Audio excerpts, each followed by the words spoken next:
Welcome to Reflecting Light. This podcast is about filling the world with light by exploring myth, ancient texts, scripture, great works of world literature, and the works of artists, past and present, for those who have eyes to see and ears to hear. And now, here is your host, Mandy Green. Hello and welcome to Reflecting Light. Can I just say that I'm stoked that so many of you are taking this opportunity to study something different. I applaud you. I've gotten lots of messages about how we can access this essay and go forward in learning something different and something new. And of course, it always feels a little bit strange when you begin. It's going to push the boundary, the perimeter of what you thought you knew. And as I've said before, the Egyptian word for knowledge has the meaning of everything I know and everything I don't know. So inherent in everything you know is everything you don't know. And I think that's also a large part of knowledge for all of us. There's so much that we don't know, and always being cognizant of that is going to serve us well in our pursuit of greater light and knowledge and wisdom. Also, I am so excited to announce that we just, this last week, hit over 100,000 downloads. So thanks to all of you, Reflecting Light is growing, and it actually has a presence in the media world. And so as a thank you, I want to do a large giveaway. I'm going to be giving away Reflecting Light stickers. We have some other Reflecting Light paraphernalia like mugs.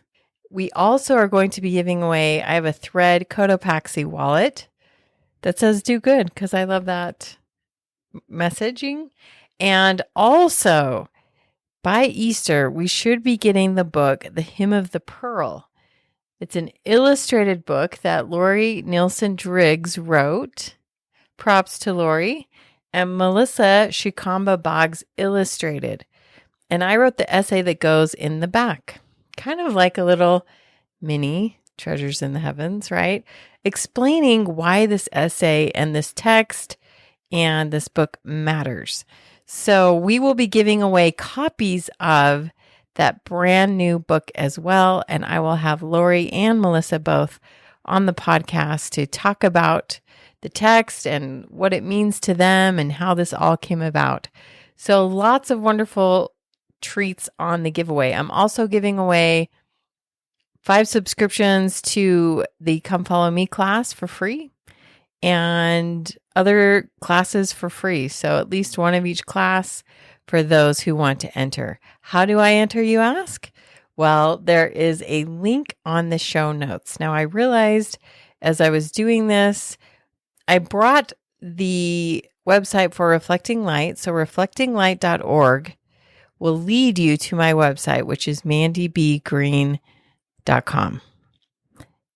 I have both websites, but rather than host a separate podcast website, we needed to bring it under the house of myself. So on there, if you go up to podcast, you can click on episodes, you can click on show notes, and you can click on join and give. If you'd like to give a donation to Reflecting Light, that's where you do that. If you want to join the Reflecting Light community, just submit your email address there, and we will draw a bunch from the email addresses of those who have joined the Reflecting Light community. So if you haven't done that, please do so. In addition, if you'd like to be in the drawing for more prizes and my super cool disco ball glitter 3D stickers, I know, I did grow up in the 80s and sticker books were big. So we have lots of very cool disco ball stickers, the books, the classes, all of that. Please enter the giveaway, which will be found under that show notes heading. So if you click on that, click on Treasures in the Heavens episode 2 or part 2, We'll simply ask for your name and your email address. And from there, we will let the drawing go through the end of the month. So the entire month of March, the giveaway will be up, and I will draw winners on March 31st and announce them April 1st, which is a podcast day. So it's going to be a very exciting drop there. Hopefully that is another incentive to be part of our community. I hope it's been meaningful to you. I hope you've learned some things. I hope it's pushed you a little. I hope it's softened your heart a little, that your mind and heart are better for being part of this. If you want the text for Treasures in the Heavens, it's an essay. Again, you would go to show notes and then click on last week's episode, Treasures in the Heavens, Part 1. And there's a link right there. You can go right on there and print it off. And I think it's about 10 pages or something like that. And I encourage you to do that. If you'd like to buy the book it's in, it's under Nibley's book of essays called Nibley on the Timeless. You can get that on Amazon. I'll also put a link to that in the show notes because I didn't last time, and lots of people want that. And honestly, I would first print out the essay. If you're going to buy one Nibley book, it better be Temple and Cosmos. So I will put a link to that in the show notes as well.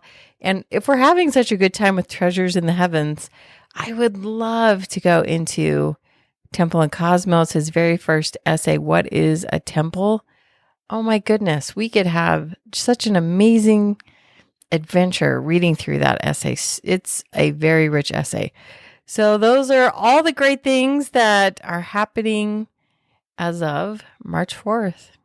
And we're only 4 days into the month, so that's going to be amazing. I'm also doing the Mary Magdalene pilgrimage, March 5th through the 15th. So when I get back from that, we'll have some amazing things to talk about then. All right, so let's continue on with Treasures in the Heavens. And I'm going to pick up from, on my copy, it says page 78. But this idea of matter being taken from other worlds and being used to form new worlds. And if you remember, we were talking about the book of Moses, when the Lord says, worlds without number have I created by the word of my power. And I'm totally paraphrasing here, uncreated them, right? I've destroyed as many words by the word of my power, which actually makes a lot more sense to me than a lot of theories we have about how the world was made. For example, the dating of dinosaurs, the dating of different fossils, the dating of materials. That material could actually be very, very, very, very old. I do think evolution absolutely plays a part in all of this. And I also believe that the world was created. So I think all of them find some relevance in that particular point of view. So we'll pick up right there from page 78. The building of a world from materials taken from the dismantling of older worlds. And if you look at footnote 25, the Egyptians taught that a creation was the reuniting of existing things in new forms. Untamed chaotic matter is represented as a raging beast. An example is Pistis Sophia. When the beast is subdued, an orderly world is composed of its substance. Can this be the origin of some of the common tradition of creation from the body of some slain monster? Footnote 25. As you can see, the footnotes are really going to flesh out a single sentence that's in this essay. So I do want to visit most of the footnotes and make a comment, but I won't do all of them. Back to the essay. Pre-existent man had been around a long time before it was decided to create this earth. The whole thing was produced when the time came for his benefit. And though he was created last of all to take it over, in his real nature, he is older than any of it. And that is from the Clementine Recognitions, where Nibley notes on footnote 26, the spirits are equal in age, but not in power and glory, in which they compare as fathers to sons without any rivalry or jealousy. Back to our essay. He is a child of an earlier spiritual birth or creation. And footnote 27 says, every man has a dmuta, a likeness, counterpart, or image, which is the spiritual or ideal counterpart or double. This is from Drower's Questions. It is the pre-existent pneumatic part of man. Now, pneuma is the root for soul in Greek. So this pre-existent soul part of man. This is the Mandean ether earth. Before the creation of the world, the soul still sat in the kana without pain and without defect. All creatures are double, and all souls existed before the formation of this world. So, a lot there about this pre-existent nature of the soul. Back to our essay. First paragraph on page 78. Nothing could be more gratifying to the ego or consoling to the afflicted spirit of mortals than this secret intimation of a glorious past and an exalted parentage. Footnote 28. God has shed upon man the splendor of his glory at the creation of all things. One is awed by the thought that this thing of wet dust, once praised among the praising one, was great amongst the mighty ones. And the last one here from the Gospel of Thomas, to know one's true identity is the great treasure. That's exactly what the Hymn of the Pearl is about. It's understanding who you are, where you came from, and remembering why you came down. Back to our essay.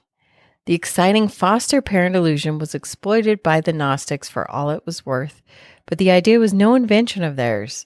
It was the thought of his pre-existent glory that was Job's real comfort.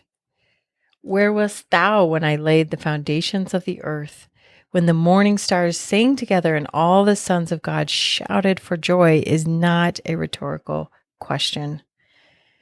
For it was the recollection of that same creation hymn of joy and their part in it that sustained the sons of light, and I would say the daughters of light, in the midst of terrible reverses. Footnote 30, Job says, and I quote this all the time from the Masoretic text of the battle scroll, peace was prepared for you before ever your war was. And from the Odes of Solomon, God will not take back the promises made at the creation. I quote that all the time. If I could pick one line that is the most comforting line I've read of any text, it is that tiny fragment of a line. Your peace was prepared before ever your war was. It shows that all of this was thought out before you even set foot on this planet. Everything was taken care of before you ever incarnated. There was a plan. There was a purpose. And peace in Greek means those assured of salvation. It's someone who has a place. We'll talk more about this as this essay goes on, but know that everything you encounter has already been taken into account, and the Savior becomes even more critical and his work even more beautiful as we ponder him paying the price for all of that and knowing he was coming to pay that price. It makes me love him even more if that's possible. Back to our essay. If you could see your real image which came into being before you, says a Logian of Jesus, then you would be willing to endure anything. Footnote 31 from the Gospel of Thomas. When Adam complained of his hard lot on earth, a heavenly messenger shamed him. I don't know if I love that word, but it says shamed him. I got to quote Nibley right, don't I?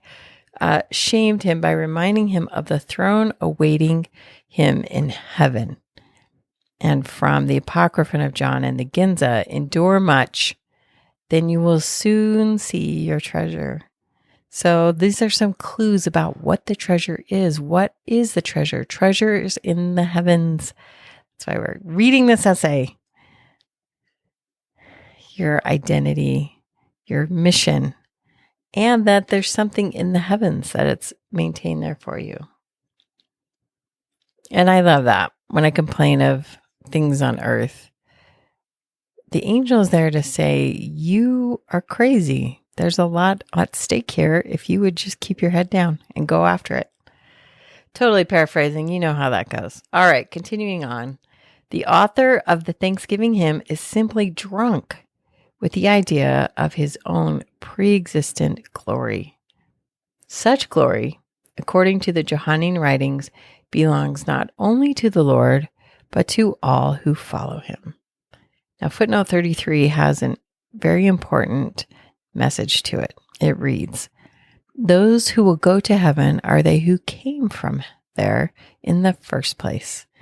They recognize the Lord on earth, even as they once acclaimed him above. If he is someone you recognize and love and follow here, he's someone you loved and followed there. That's also a comforting thought to me as well. Why leave one's heavenly home for a dismal earthly one? To that question, constantly reiterated in the Mandean writings, the Gnostic answer was that we were forced to make the move as a punishment. But the treasure doctrine was the very opposite. We are here as a reward, enjoying an opportunity to achieve yet greater things by being tried and tested, that each one might be promoted according to his or her intelligence and the perfection of his way, and be retarded according to his wrongdoings. This is the well-known doctrine of the two ways. Nibley talks about this all the time. For this reason, the world has existed through the ages, says the Clementine Recognitions, so that the spirits destined to come here might fulfill their number and here make their choice between the upper and lower worlds, both of which are represented here. That's really important, that the doctrine of the two ways presents to you two paths that are going to be laid out before you. And he talks in depth going forward about how they're going to look the same. And you have to be the one to distinguish which one is about heavenly treasure and which one is the counterfeit earthly treasure. In what has been regarded as the oldest ritual document in existence, the so-called Shabako stone from Memphis or Egypt, we find the concept full-blown. The Shabako stone is on display at the British Museum right there in London. So if you're ever in London, the British Museum has free entrance. I took my children, my son and I sat in awe looking at the Shabako stone. It's fairly close to the front if they haven't moved it. And this is what the Shabako stone says. To him who doeth good will be given life and salvation. To him who doeth evil will be given the death of the criminal or condemned, according to that decree, conceived in the heart and brought forth by the tongue, which shall be the measure of all things. So you get to choose which reward or punishment you would like. What's in your heart is really important, as described here on the Shabako stone. And what you speak, what you utter, is also very important. The world was created and things are brought into existence or cease to exist. And so we have language and the heart, and that's how righteousness or evil is brought to pass according to this stone. Final paragraph of page 78. The element of opposition necessary for such a test is provided by the adversary, who in the beginning openly mocked God's plan and set up his own plan in opposition to it. Being cast out of heaven with his followers by main force, he continues upon the earth, being the set time allowed him by God's plan. For the irony of his situation is that he is Mephistopheles, unwillingly, if not unwittingly, contributing to the operation of that plan. attempting to wreck the whole enterprise by drawing off as many spirits and as much material as possible into his own camp. Footnote 38, now the prince, not being righteous and wanting to be God, enchains all the flesh of men. Now this is where it gets really interesting. This was very, very new to me when I read it, so I'm just going to say it's okay. Just picture Captain Jack Sparrow or something like that. And this idea of piracy is maybe older than you had ever thought. The devil and his hosts claim the treasure for their own and attempt to pirate the treasure ships that cruise between the worlds and use the loot in the outfitting of their own dark worlds. Footnote 39, when God sent forth a ship of light laden with the riches of the living, Satan and his pirate crew, coming, I know not from where, seized the treasure of the mighty one and distributed it among their worlds until they were forced to give it up. That's from the Psalms of Thomas. There's a lot of other notes here in this same footnote. In the Egyptian victory over Set, the god passes through dangerous straits in his ship while Set and his robber bands try to waylay him. This is depicted on so many Egyptian temples. You're going to see this a lot. This is not something that Nibli's just grabbing out of nowhere. Continuing on. A neglected leitmotif of the New Testament is the continuation on earth of the personal feud between the Lord and the adversary, begun at the foundation of the world. From the first, each recognizes the other as his old opponent and rival. Footnote 40, this recognition is mutual. The contest is continued in the desert, with Satan still claiming the rule and challenging the Lord's title. The war we wage here is a continuation of conflict in the beginning. Those who follow either leader here followed the same there. And he's got all kinds of scriptures for you to look up. That's your homework. From the first, each recognizes the other as his old opponent and rival. Now, this part's really important. They are matched at every point. Each claims identical gifts, ordinances, signs, and wonders. Each has his doctrine and his glory and his plan for the future of the race. Above all, each claims to possess the treasure, the Lord promising treasures in the heavens, while the adversary offers a clever, glittering earthly imitation. And as a note here, I wrote, sacrifice of all earthly things from Lectures on Faith 6. That's one way it is tested. Let me read that again. Above all, each claims to possess the treasure, the Lord promising treasures in the heaven, while the adversary offers a clever, glittering earthly imitation. It is the choice between these treasures. And I just talked about the power of choice when we read The Grand Inquisitor from Dostoevsky. Choice is monumental in this endeavor, my friends. It is the choice between these treasures, for no man can have both, that is a man's real test here upon the earth, determining his place hereafter. It is the poor who recognize and seek the true treasures, since they who are rich as to the things of this world have deliberately chosen the fraudulent imitation. And he has footnote 43 there, hence the paradox that the poor are the rich. And you'll notice whenever the Lord is addressing the poor, he's talking mainly, and I wouldn't say exclusively, but he talks mainly about the poor being those who understand they are far from home and who are spiritually poor. They're looking for further light and knowledge. They recognize that they don't have what they need. First full paragraph on the next page. In coming to earth, each man or woman, I would say, leaves his or her particular treasure or his or her share of the treasure behind him or her in heaven. I'm just going to have to say him because I'm quoting him directly. Ladies, let me pause and say this in no way excludes you. We have a Father in heaven, we have a Mother in heaven. And in the garden, we have Adam and Eve. And in the celestial world, we have us. And going back up to terrestrial space, you would find Christ and Mary in the garden on resurrection morning, and then the gods and goddesses at home in the celestial heavens. So when we say he or him, please know I'm absolutely including she and her, okay?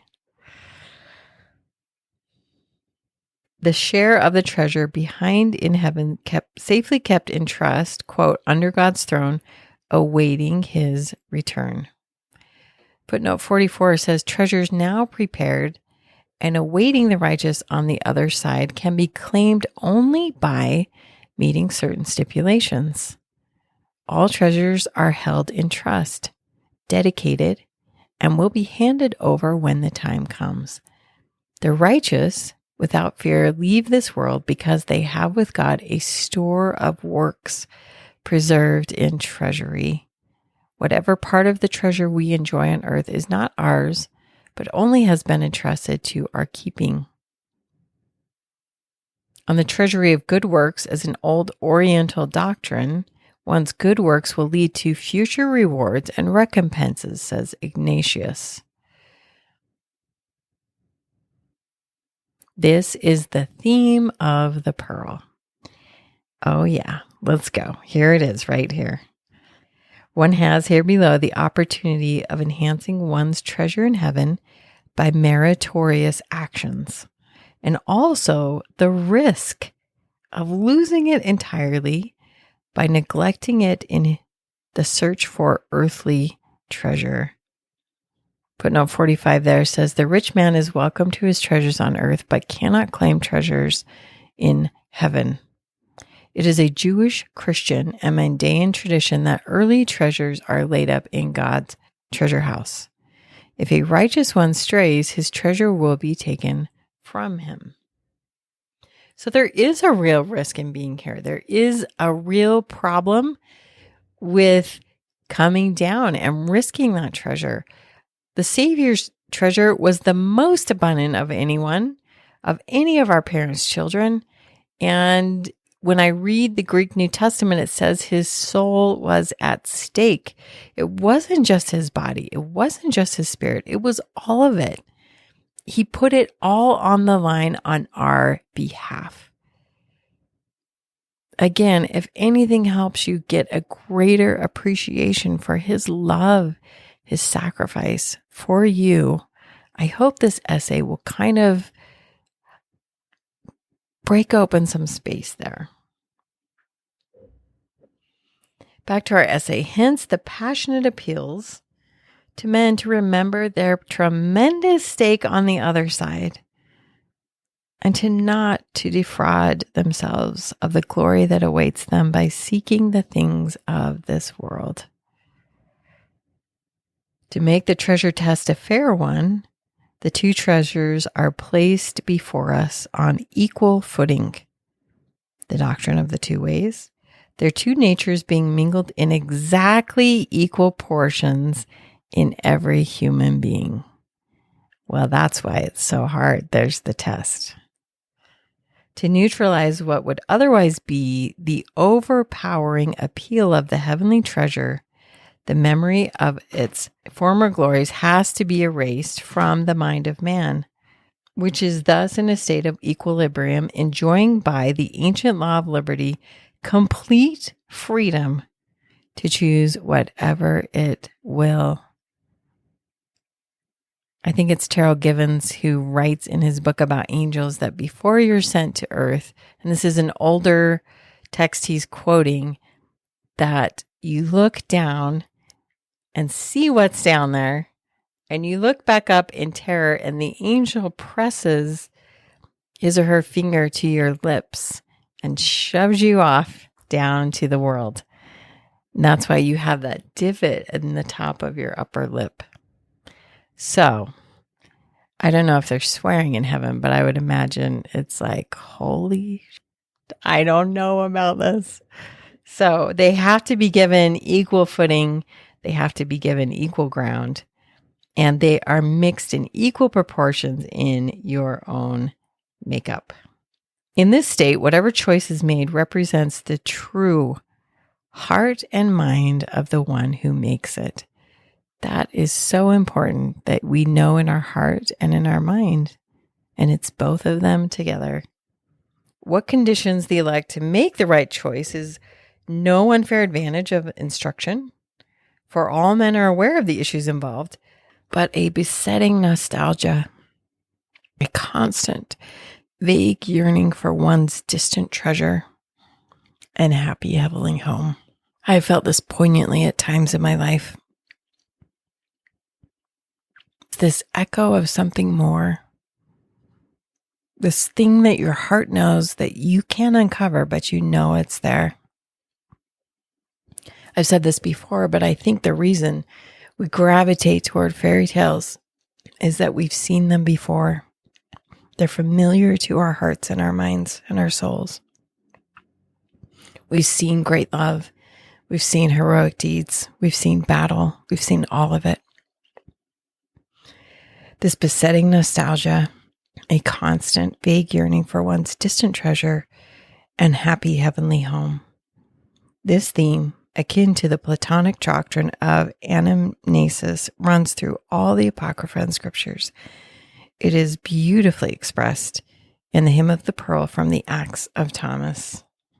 Oh, here we go. In this classic tale, a king's son is come down to earth to find a pearl which he is to return to its heavenly depository. Here below, he becomes defiled with the things of the world until a letter from heaven, signed by all the great and mighty ones, recalls to him his true heritage and his purpose in coming to earth, whereupon he casts off his earthly garments and with the pearl returns to the waiting arms of his loved ones in the royal courts on high, and to his robe of glory that has been carefully kept for him in the treasury. I am going to read footnote 49. Thomas's situation in India resembles that of the hero in the land of Egypt. The pearl itself comes from the other world, and it is that part of the heavenly knowledge that is to be found here. When it is taken away, the world collapses. It is the pure pearl that was transported from the treasuries of life. The robe of glory left behind with the treasure is to be regained with it. So we're talking about the pearl, we're talking about the treasure, but one piece of this story is that your robes that were woven by wisdom, your mother, are taken off and stored for you. They're a perfect reflection of you. Continuing on in the essay, our various treasure texts consistently refer to going to heaven as a return, a joyful homecoming in which one follows the steps of Adam back to the treasury of life from which he came forth. And he quotes here, this joyful homecoming is a conspicuous Egyptian theme from the beginning. There is rejoicing among the great ones, for one of their own has returned. He quotes several pyramid texts and some of the coffin texts. That's something that's close to my heart. The righteous are homesick. Going to heaven is a return. The saints desire to be received back again into the first church that existed from the beginning before the creation. The saints find the kingdom because they came from there. The living ones will return again to the treasure which is there. In the end, everything returns to its root. Those above are equally impatient for the reuniting. Isn't that a beautiful idea? That's from Pistis Sophia in the Manchaean Psalm book. Those above are equally impatient for the reuniting. You are missed. Your presence is missed. They are aware you are not there, that you are here. I don't know about you, but that gives me a tremendous amount of comfort. I feel this whole part of the essay we're reading right now is like the warmest, softest, most amazing, fluffy blanket you could lay on spiritually. like a great, super puffy ceremony. I love those blankets, or a minky, something like that, right? This truly comforting doctrine. Our various treasure texts consistently refer to going to heaven as a return, a joyful homecoming in which one follows the steps of Adam back to the treasure of life from which he came forth. A great deal is said about a garment that one changes in passing from one stage to another, the final garment of glory being often equated to the treasure itself.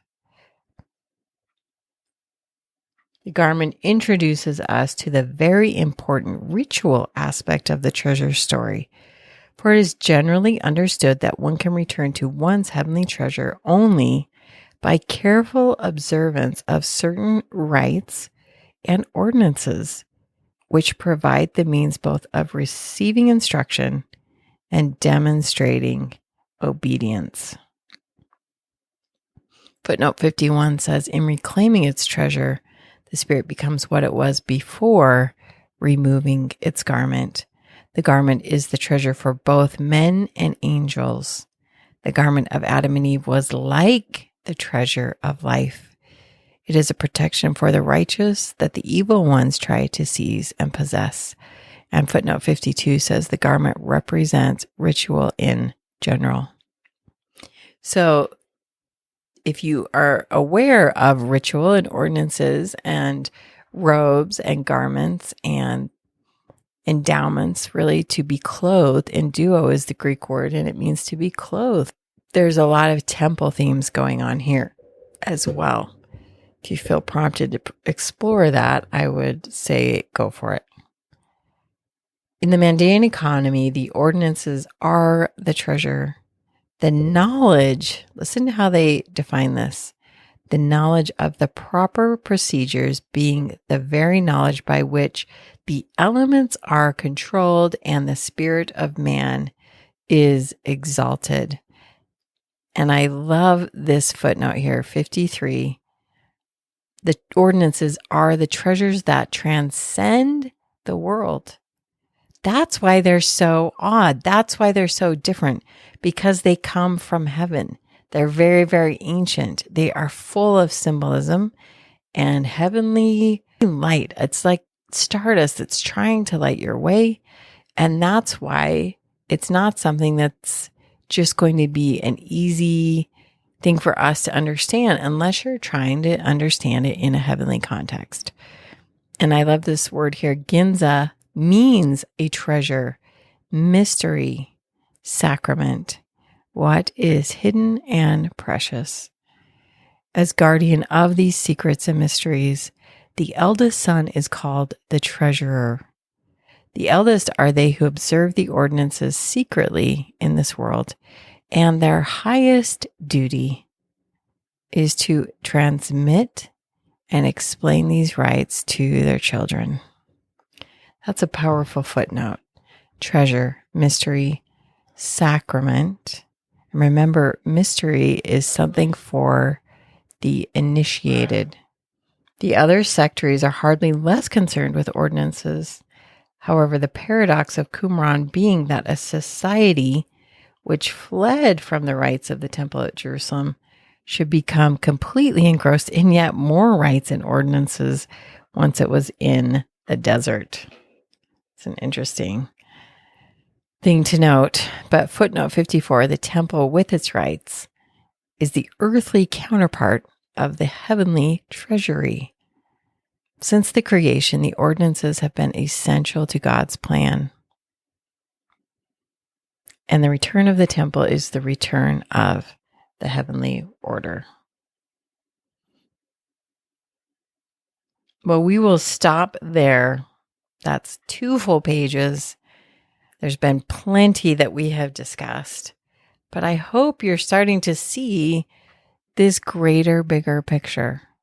I hope you're starting to see how critical it is that the eldest, Jesus Christ, comes, puts his own soul at risk so that we can go forward with this doctrine of the 2 ways, that we can come down, that we can remember, that we can go after our pearl And what is the purpose of all of that? To return home before to what was, but being added upon. Because of the weight, because of the darkness, because of the opposition that we've fought in this world, we should be stronger and have greater glory and light and knowledge and exaltations. So that is the podcast for today. Plenty to think about there. Plenty to think about. I will leave you to it. And as always, I wish you love and light. Thank you for joining us for Reflecting Light with Mandy Green. If you enjoy this podcast, please leave a good rating and share it with your friends. And remember, your light makes the world a brighter place. Share it.